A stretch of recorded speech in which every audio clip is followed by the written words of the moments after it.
The new student captain, Elena Rodriguez, stepped off the transport shuttle and into the gleaming corridors of Harmony Prime, the galaxy's most prestigious educational space station.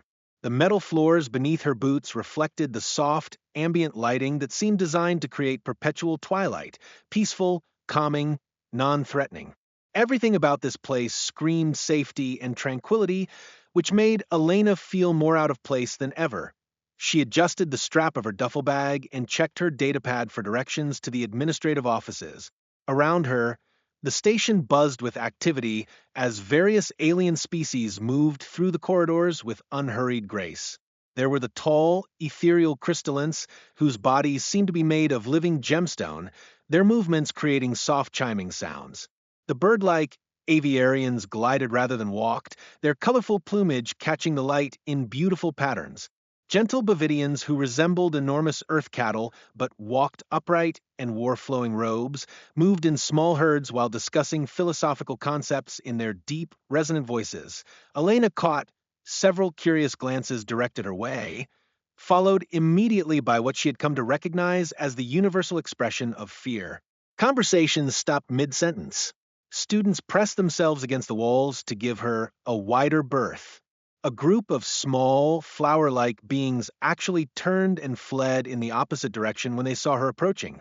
She sighed and continued walking. It had been the same everywhere since humanity had joined the Galactic Educational Consortium 3 years ago. Her species' reputation preceded them wherever they went. Deathworlders, apex predators, violent primitives who somehow had managed to build starships and demand a seat at the galactic table. The administrative office was located in the station's central hub, a massive circular space with a domed ceiling that displayed a real-time view of the stars beyond. Behind a curved desk that seemed to be grown rather than built sat Dr. Veltheri, the station administrator. She was an arachnoid, her 8 legs moving with fluid precision as she operated multiple holographic interfaces simultaneously. Her 4 eyes fixed on Elena as she approached, and Elena noticed the administrator's posture shift subtly into what her military training recognized as a defensive stance. "Captain Rodriguez, I presume," Dr. Veltheri said, her voice carrying the musical quality common to her species. "Welcome to Harmony Prime. I trust your journey was acceptable." "Very comfortable, thank you," Elena replied, offering what she hoped was a reassuring smile. She had learned to keep her expressions carefully neutral around alien species, as many interpreted human facial expressions as threatening displays. Dr. Veltheri's eyes studied Elena with scientific interest rather than fear, which Elena found refreshing. "I must admit, Captain, your application was quite unusual. A former military officer seeking to study xenobiology and interspecies relations is unprecedented." "I believe my background gives me a unique perspective," Elena said carefully. "During my military service, I spent considerable time studying potential alien threats.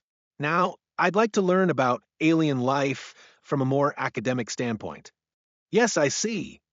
Dr. Veltheri manipulated her interfaces, bringing up Elena's records. "Your service record is impressive.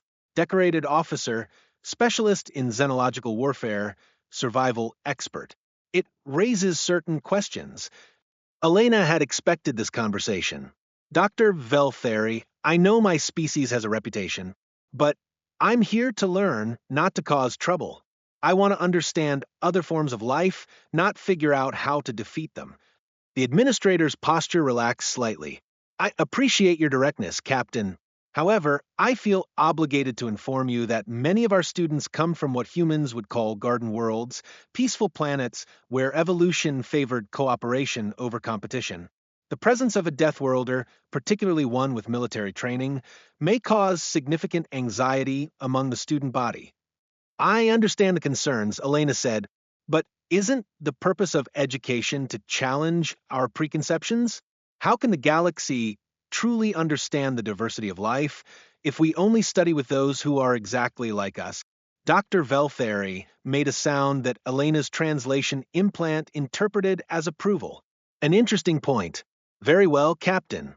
You will be assigned to Professor Kethvar's xenobiology program. Professor Kethvar is one of our most experienced instructors and has expressed interest in having a deathworlder perspective in his classes. Elena received her class schedule and dormitory assignment, then made her way through the station's winding corridors. The dormitory section was located in one of the station's rotating rings, providing artificial gravity through centrifugal force. Her quarters were modest but comfortable, with a large viewport that offered a stunning view of the nebula that surrounded Harmony Prime. As she unpacked her belongings, Elena reflected on the journey that had brought her here. 3 years ago, she had been part of the first human military expedition to make contact with galactic civilization. The meeting had not gone well. When the peaceful Galactic Council had learned that humanity had evolved on a world they classified as a death world, a planet where environmental pressures had created highly aggressive, adaptable predators, they had immediately placed restrictions on human expansion and demanded that all human contact be carefully monitored. Elena had watched as her fellow humans were treated like dangerous animals at a zoo, fascinating to study, but kept safely contained. The experience had convinced her that the only way to change galactic perceptions of humanity was through education and understanding, not military might. The next morning, Elena made her way to Professor Kethvar's classroom in the academic section of the station. The room was large and circular, with workstations arranged in concentric circles around a central demonstration area. As Elena entered, conversations stopped and all eyes turned toward her. She could practically feel the fear radiating from her fellow students. Professor Kethvar stood at the center of the room. He was a crystalline, his body composed of what appeared to be living blue-green crystal that refracted light in mesmerizing patterns. When he spoke, his voice resonated through both the air and the crystal formations around the room. Students, please welcome our new colleague, Captain Elena Rodriguez of Earth. Captain Rodriguez brings a unique perspective to our studies as a representative of what galactic science classifies as an apex predator species. Elena noticed several students shift uncomfortably in their seats. A beautiful aviarian with golden plumage raised one wing arm. Professor, is it wise to have a predator species in our class? What if she becomes aggressive? Professor Kethvar's crystal body pulsed with what Elena learned was amusement. An excellent question, Zixera. Captain Rodriguez, perhaps you could address your classmates' concerns? Elena stood slowly, noting how several students tensed at her movement. Thank you, Professor. I understand your concerns, Zixera. Yes, humans evolved as predators, but we also evolved as social creatures capable of complex reasoning and empathy. I'm here to learn, just like all of you. I have no interest in harming anyone. A massive Bavidian student named Thorgon spoke up, his voice deep and gentle. But surely your predatory instincts must create impulses toward violence? How do you control such urges? Elena considered the question carefully. The same way you control your herd instincts to flee from anything unfamiliar, Thorgon. Through intelligence, education, and choice. My predatory heritage gives me certain capabilities, enhanced spatial awareness, quick reflexes, strategic thinking, but it doesn't make me a mindless killer any more than your herbivore heritage makes you mindlessly docile. Professor Kethvar's crystal body brightened. Excellent. This brings us to today's lesson on the complexity of ecological relationships. Too often, we oversimplify the roles that different species play in their ecosystems. We categorize creatures as simply predator or prey, dangerous or harmless, without understanding the intricate balance that allows life to flourish. The professor activated a holographic display showing various ecosystems from around the galaxy. Today, we will be examining specimens from Kepler 442b, a world that galactic surveyors classified as a death world due to its aggressive fauna.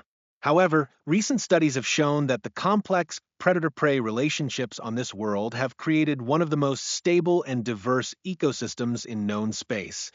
Elena found herself genuinely interested as Professor Kethvar explained how what appeared to be a chaotic, violent world was actually a masterpiece of biological balance.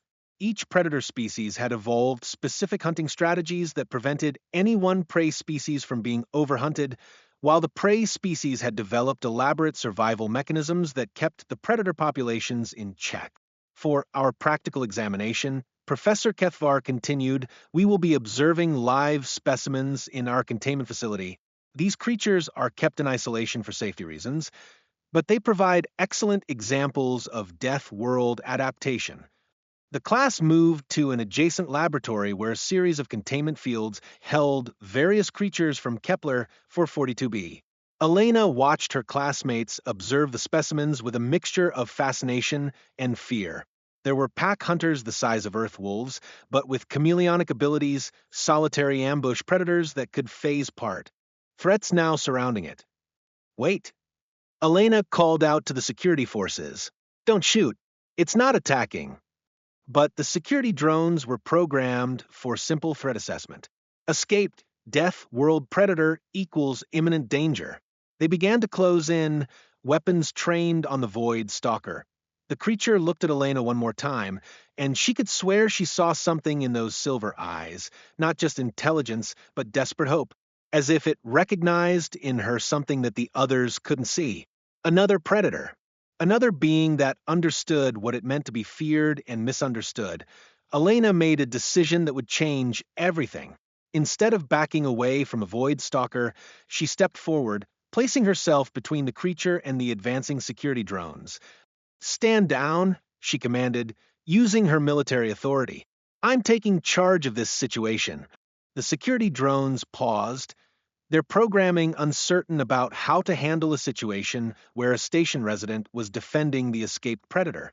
In that moment of hesitation, Elena turned to face the void stalker directly. I know you can understand me, she said quietly. I don't know how, but I know you're intelligent. You're not just some mindless monster, are you? The void stalker tilted its head again, and then did something that made Elena's breath catch. It slowly raised one of its hands and placed it over what Elena assumed was its heart, then extended that same hand toward her. A gesture that seemed unmistakably like a greeting or an attempt at peaceful contact. Professor Kethvar had arrived with more security personnel, but they all stopped when they saw Elena standing calmly within arm's reach of one of the galaxy's most feared predators, apparently having a conversation with it. Captain Rodriguez, Professor Kethvar said carefully, what exactly are you doing? Elena didn't take her eyes off the Void Stalker. I'm doing what should have been done 2 years ago, Professor. I'm trying to communicate with our guest. The word guest, instead of specimen or creature, seemed to have an impact on everyone present. The Void Stalker's silver eyes widened slightly, and it made a sound, not a growl or roar, but something almost musical, like a deep, humming chord. It's trying to talk, Elena realized. It's been trying to communicate this whole time, but no one was listening. As if in response to her words, the Void Stalker began making more sounds, complex patterns of tones and rhythms that were clearly some form of language. Elena found herself responding to the creature's vocalizations, not with words but with her own body language, subtle shifts in posture and gesture that her predator instincts told her might be meaningful. The standoff continued, but Elena could sense that something fundamental had changed. The Void Stalker was no longer just an escaped specimen, it was a being trying to communicate, trying to bridge the gap between its world and theirs. And Elena was beginning to understand that perhaps the real lesson about predators wasn't about how dangerous they were, but about how much the galaxy had misunderstood them. The security drones remained in position, weapons still charged, waiting for orders. Professor Kethvar and his students watched from a laboratory entrance, caught between fascination and terror. And at the center of it all, a human and a Void Stalker continued their tentative first contact, proving that sometimes the most important lessons come from the most unexpected teachers. When instincts awakened, the musical sounds coming from the Void Stalker grew more complex, rising and falling in patterns that Elena's military-trained mind recognized as deliberate communication. She found herself responding instinctively, adjusting her posture and breathing to match the creature's rhythm. It was like learning a dance where both partners had to figure out the steps together. Fascinating, Professor Kethvar whispered from behind her, his crystal body pulsing with subdued light. The creature appears to be responding to Captain Rodriguez's presence in a completely unprecedented manner. Dr. Veltheri had arrived with additional security personnel, her 8 legs carrying her swiftly into the laboratory. Captain Rodriguez, I must insist that you step away from that creature immediately. Whatever you think you're accomplishing, it's far too dangerous to continue. Elena held up one hand in a stop gesture while keeping her eyes on the Void Stalker. Dr. Veltheri, with respect, this creature has been isolated for 2 years. Look at its behavior. It's not attacking, it's not destroying equipment, it's not even trying to escape. It's trying to communicate. The Void Stalker seemed to understand that Elena was defending it. Its silver eyes shifted to Dr. Veltheri, and its posture became more defensive, but not aggressive. Elena noticed the subtle difference. The creature was protecting itself, not preparing to attack. Communication or not, Dr. Veltheri said firmly, this is a breach of safety protocols. These creatures are classified as apex predators for a reason. So, are humans, Elena replied calmly. Yet here I am having a conversation instead of ripping anyone's throat out. The bluntness of Elena's statement made several students gasp, but it also made them think. Zixera, the golden-plumed aviarian, spoke up from the laboratory entrance. She has a point.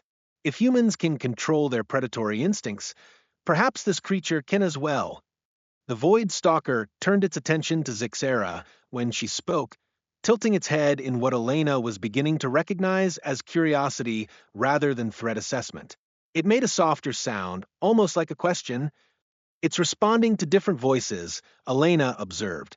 It's not just focused on me, it's aware of all of you as individuals. Thorgon, the gentle Bavidian, took a hesitant step forward. If it is truly intelligent, then perhaps we have been wrong to keep it caged like an animal. Dr. Veltheri's eyes fixed on Elena. Captain Rodriguez, even if your assessment is correct, we cannot simply release a deathworld predator into the station population. The safety risks are too great. I'm not suggesting we release it, Elena said. I'm suggesting we try to understand it. Look at the situation objectively. This creature could have attacked me the moment I approached. It could have used its escape as an opportunity to hunt. Instead, it's standing here trying to have a conversation. As if to emphasize Elena's point, the Void Stalker made another series of musical sounds, then carefully sat down on the laboratory floor. The gesture was unmistakably peaceful, reducing its apparent size and threat level. Professor Kethvar's crystal body brightened with excitement. Extraordinary! The creature is demonstrating advanced social awareness by making itself appear less threatening. This level of behavioral sophistication suggests intelligence equal to or exceeding most sapient species. Dr. Veltheri remained skeptical. Intelligent or not, we have protocols for a reason. This creature belongs to a species that has been responsible for numerous attacks on exploration vessels. Elena felt a flash of irritation. Have any of those exploration vessels ever attempted peaceful contact? Or did they just assume these creatures were mindless beasts and act accordingly? The question hung in the air uncomfortably. Elena could see from the expressions around her that no one had really considered the possibility that previous encounters might have gone differently if approached with understanding rather than fear. The Void Stalker made another sound, this one clearly directed at Elena. She found herself responding with a low, humming sound of her own, though she had no idea why. The creature's silver eyes widened, and it made what could only be described as a please sound. It's teaching her its language, Zixera breathed in amazement. They're actually communicating. Primitive communication at best, Dr. Veltheri insisted. Simple sound-making does not constitute true language. Elena was about to respond when she noticed something troubling. The Void Stalker's posture had shifted slightly, its head turning toward one of the other containment units. Elena followed its gaze and felt her blood run cold. Another containment field was flickering. Professor Kethvar, Elena said urgently, are your containment systems interconnected? The professor's crystal body flashed rapidly as he accessed the station's systems. Yes, they share power distribution and control circuits. Why do you? Oh no! The failing containment field held what the specimen label identified as a Ravager pack, three creatures that looked like a nightmarish cross between earth wolves and praying mantises, with metallic claws and bioluminescent hunting patterns along their bodies. Unlike the Void Stalker, these creatures had been pacing constantly, their pack instincts driving them to distraction in their isolated confinement. The containment field collapsed completely, and the three Ravagers burst out with coordinated precision. Their movements were fluid, predatory, and undeniably intelligent.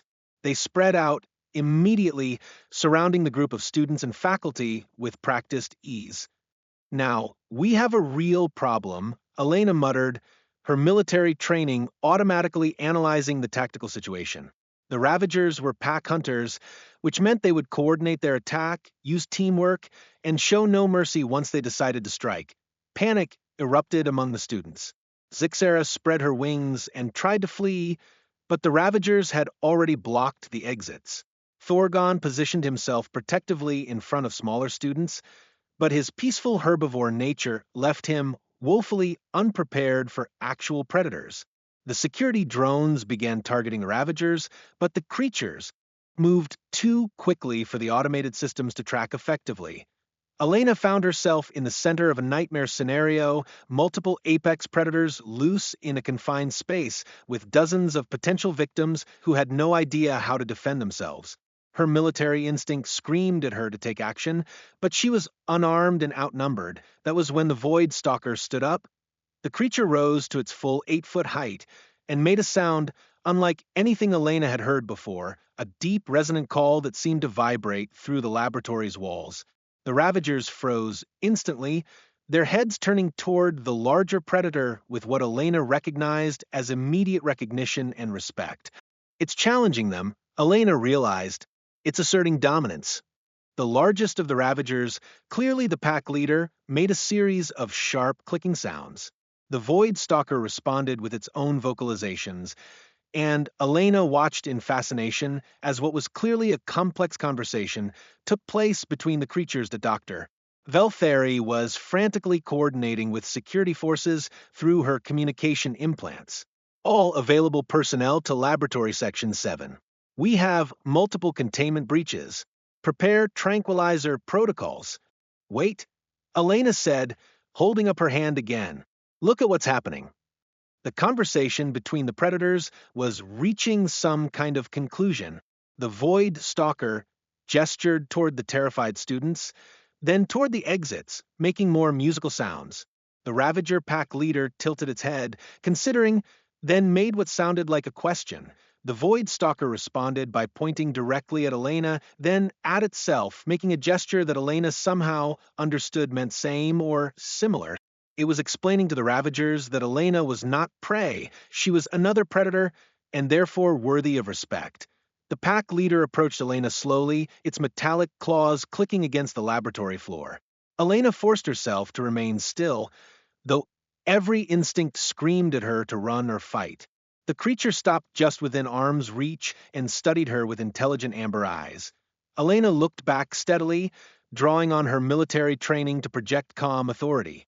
After a moment that felt like an eternity, the Ravager made a soft sound and backed away. It turned to its pack mates and made a series of clicking sounds that Elena interpreted as orders that, to everyone's amazement, the three Ravagers began herding the panicked students and faculty toward the exits, not as hunters driving prey, but as protectors guiding civilians to safety. They're helping, Thorgon said in wonder as one of the Ravagers gently nudged him toward the door with its snout. The Void Stalker convinced them to help, Elena realized. It told them we weren't prey, and they're actually protecting us. Professor Kethvar's crystal body was pulsing so rapidly it looked like a strobe light. This is impossible. Deathworld predators don't cooperate with other species. They don't show protective behavior toward prey animals. Maybe that's because no one ever asked them to, Elena suggested. The last of the students were guided to safety by their unlikely protectors. Elena found herself alone in the laboratory with four of the galaxy's most feared predators.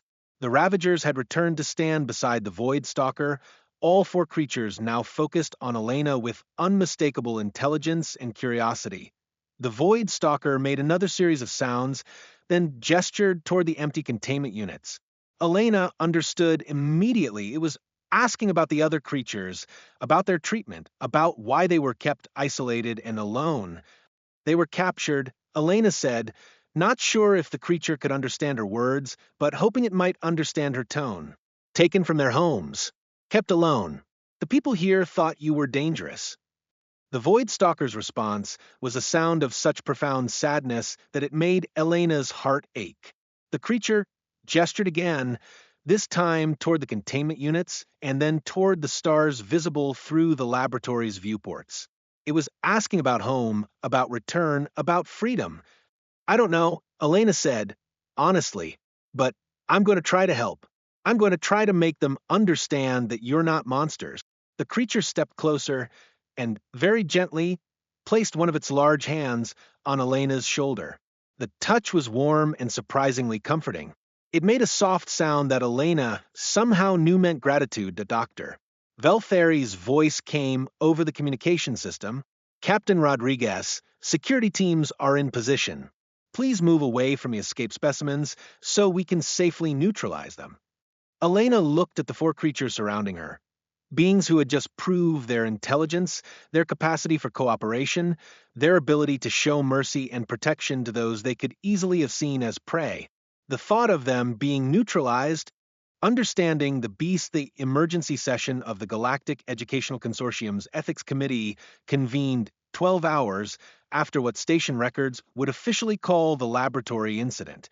The meeting took place in Harmony Prime's largest conference hall, a circular chamber designed to accommodate representatives from dozens of different species.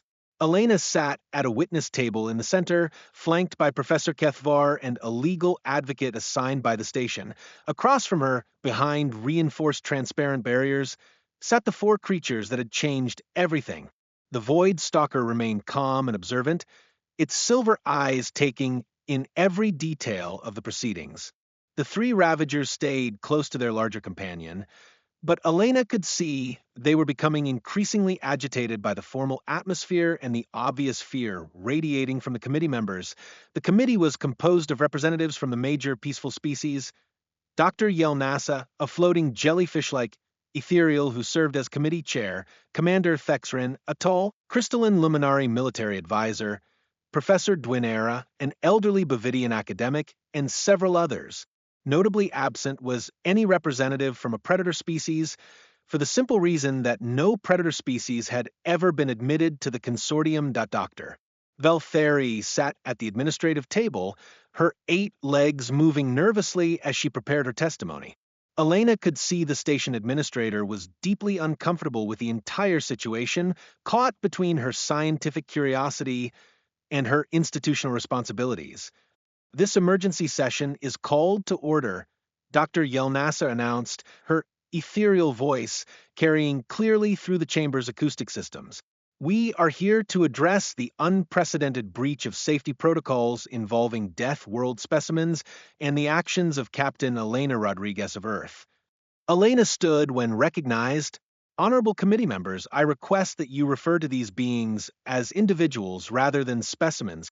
The evidence I'm about to present suggests they are fully sapient beings who have been unlawfully detained. A ripple of shocked sounds came from the committee members. Commander Thexrin's crystalline form flashed with what Elena had learned indicated displeasure. Captain Rodriguez, you are here to account for your reckless endangerment of station personnel, not to make ridiculous claims about the sapience of known predators.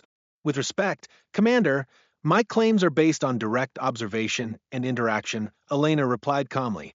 I request permission to demonstrate the communication protocols I've established with these individuals. Dr. Yelnasa conferred quietly with her fellow committee members before responding. Very well, Captain Rodriguez. You may proceed, but any sign of aggressive behavior from the creatures will result in immediate termination of this demonstration. Elena turned toward the transparent barriers containing her unlikely allies.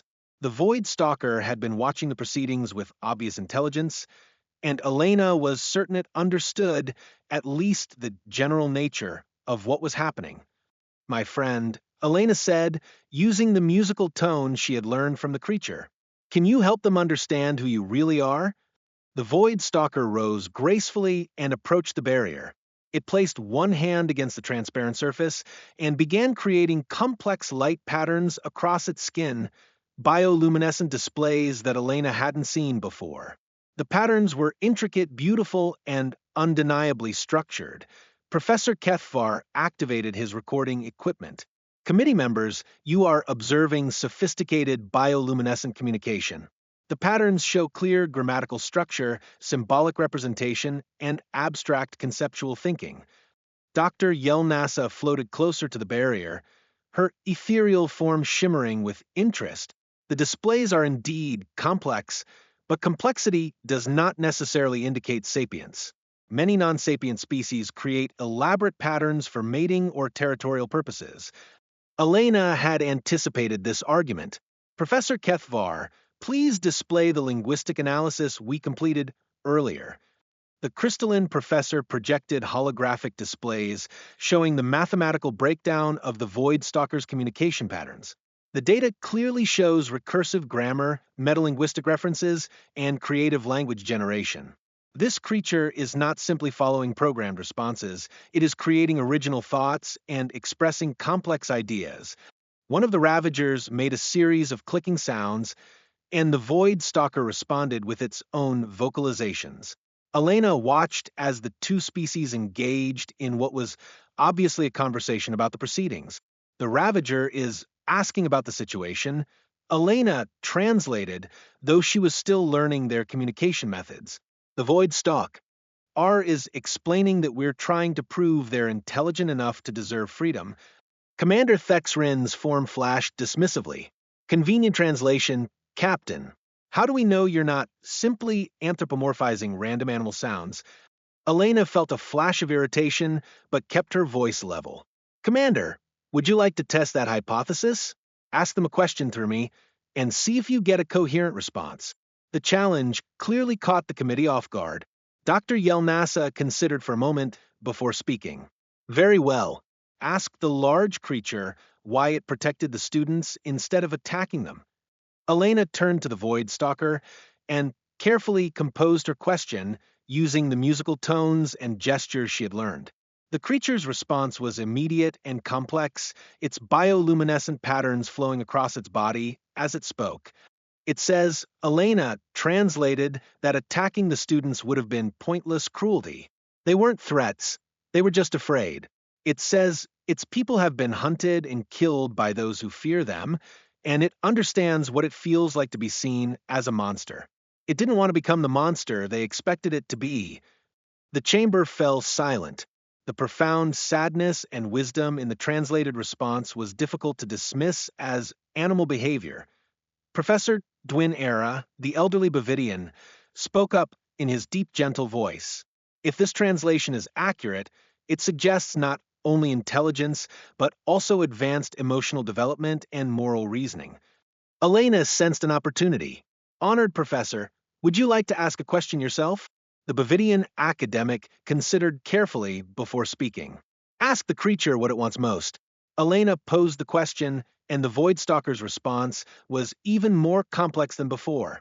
Its light patterns showed what Elena had come to recognize as deep emotional content, and its vocalizations carried obvious longing. It wants to go home. Elena translated, her own voice catching slightly. It says it dreams of the singing forests of its birth world, where its people gathered to share stories and knowledge. It says it has been alone for so long that it sometimes forgets the sound of its own language, except when it practices with the Ravagers.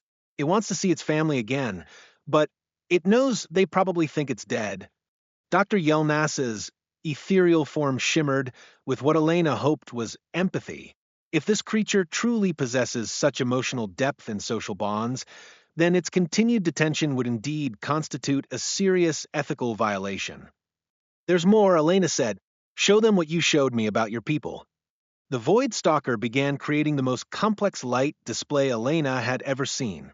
The patterns told a story, the history of its species, their advanced civilization, their peaceful exploration of space, and the tragic misunderstandings that had led to them being classified as monsters. Professor Kethvar worked frantically to record and analyze the display. Committee members, this is not just communication, this is literature. The creature is sharing the cultural history of its entire species through a sophisticated artistic medium. The story the Void Stalker told was heartbreaking. Its people had been explorers and philosophers using their natural hunting abilities to understand and catalog life throughout the galaxy. But their appearance and origins on a death world had made other species fear them. First contact situations had gone wrong when peaceful Void Stalkers were mistaken for hostile invaders. Fear had led to violence had led to retaliation, and eventually an entire species had been driven from their homes and scattered across the galaxy. They're refugees, Elena realized aloud, every single one of them. Their entire civilization was destroyed because the galaxy was too afraid to try understanding them. Commander Thexrin's form had stopped flashing entirely, a sign of deep concentration in his species. If this account is accurate, then the consortium has been complicit in the persecution of a sapient species. Dr. Veltheri finally spoke up from her position at the administrative table. There's something else the committee needs to know. Since Captain Rodriguez began communicating with these individuals, we've detected similar communication attempts from other detained specimens throughout the station. It appears that word of this contact has spread through channels we didn't know existed. The implications of this revelation hit the committee members like a physical blow. If the detained creatures were communicating with each other, sharing information about the possibility of understanding and freedom, then the consortium was dealing with a much larger situation than anyone had imagined. Elena saw her chance. Honored committee members, I propose a formal first contact protocol with the Void Stalker species and any other detained sapient beings. These individuals have already demonstrated their willingness to cooperate and protect those they could easily have harmed. They deserve the chance to speak for themselves and their people. Dr. Yelnas's form shimmered as she processed the magnitude of what Elena was suggesting. Captain Rodriguez, what you're proposing would require a complete revision of our understanding of deathworld species. It would mean acknowledging that the consortium has been systematically oppressing sapient beings for decades. Yes, Elena said, simply. It would, but it would also mean we could stop making the same mistakes. We could learn from these beings instead of fearing them. We could build bridges instead of walls. The Void Stalker had been listening intently to the conversation, and now it began creating new light patterns. These were different from its previous displays, brighter, more hopeful. Elena realized it was responding to the possibility of recognition and freedom. It's offering to serve as an ambassador. Elena translated. It says its people have knowledge and abilities that could benefit the entire galaxy if only they were given the chance to share them peacefully. One of the Ravagers made a series of clicking sounds, and the Void Stalker responded with obvious agreement. The Ravager is volunteering as well, Elena continued. It says its pack has skills in navigation and exploration that could help map dangerous regions of space. They want to prove their worth as allies, not just demonstrate their power as predators. Professor Dwin Era leaned forward in his chair. Captain Rodriguez, are you suggesting these beings could become productive members of Galactic Society? I'm suggesting they already are productive members, Elena replied. We just haven't been listening to them. Every one of these individuals has knowledge, skills, and perspectives that could enrich our understanding of the universe.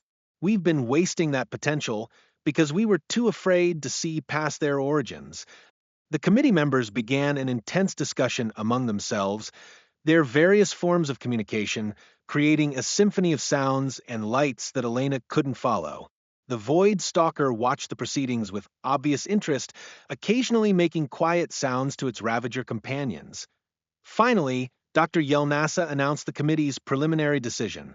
Captain Rodriguez, based on the evidence you've presented, we are prepared to authorize limited first contact protocols with the individuals you've been communicating with. However, this authorization comes with strict conditions and safeguards. Elena felt a surge of hope. What conditions? First, you will serve as the primary liaison and translator for all interactions. Second, any expansion of these protocols to other detained individuals will require separate authorization. Third, the individuals will remain in protective custody until we can establish proper diplomatic frameworks for their potential integration into galactic society. It wasn't everything Elena had hoped for, but it was a beginning. She turned to the Void Stalker and carefully explained the committee's decision using their developing communication system. The creature's response was a light display of such beauty and gratitude that several committee members gasped in wonder. Elena realized that the Void Stalker was sharing its joy not just with her, but with everyone in the chamber, offering a glimpse of the magnificent culture that had been hidden behind fear and misunderstanding. Honored committee members, Elena said, I accept the responsibility of serving as liaison, but I also request that we begin immediate preparations to locate other members of their species. These individuals have been separated from their people for far too long. Dr. Yelnasa's form shimmered with approval. Agreed, Captain Rodriguez. You have opened our eyes to possibilities we never considered. Perhaps it's time the galaxy learned that strength and intelligence can coexist with compassion and wisdom. As the committee session concluded, Elena found herself looking at the four beings who had changed everything. They were no longer specimens or monsters, or even refugees. They were individuals, unique, intelligent, valuable members of a community that was just beginning to understand how much richer it could become. The Void Stalker placed its hand against the barrier one more time and created a simple light pattern that Elena had learned meant thank you. But she knew the gratitude went both ways. These beings had taught her that the universe was far more complex and wonderful than anyone had imagined, and that sometimes the most important discoveries came from having the courage to look beyond fear and see the person behind the predator. The real work was just beginning. Finding scattered members of their species, establishing proper diplomatic relations, and helping the galaxy understand that diversity included more than just peaceful herbivores. But for the first time since arriving at Harmony Prime, Elena felt truly hopeful about the future. The age of understanding had begun, and humanity's greatest contribution to galactic civilization might not be their technology or their military might, but their willingness to see potential allies where others saw only monsters. In learning to understand these magnificent beings, Elena had discovered something profound about her own species, that humans' greatest strength wasn't their predatory heritage, but their capacity to choose compassion over fear, understanding over prejudice, and friendship over domination. The stars held countless wonders, and Elena was eager to help the galaxy discover just how amazing those wonders could be.